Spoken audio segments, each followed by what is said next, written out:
Festive season special एक मस्त अशी कलाकंदची इन्स्टंट रेसिपी आज मी घेऊन आलेली आहे. अगदी कमी इन्ग्रेडियंट्समध्ये बनतं आणि एकदम टेस्टी बनतं. तर बघा, यासाठी मी एका कढईमध्ये एक छोटासा चमचा एवढं साजूक तूप गरम करून घेतलं.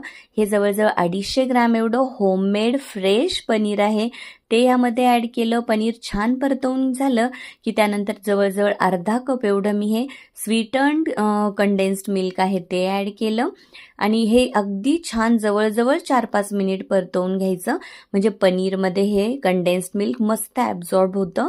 आणि त्यानंतर 1 चमचा एवढी मी वेलची पूड ॲड केली आणि गार्निशिंगसाठी मस्त पिस्ता ॲड केला आणि हे रूम टेम्परेचरला छान सेट होऊ दिलं आणि मस्त अशा वड्या पाडून घेतल्या. एकच नंबर बनलं होतं हे इन्स्टंट कलाकंद. सर्वांनी ही रेसिपी नक्की ट्राय करा आणि चॅनलला सबस्क्राईब करा. Bye bye.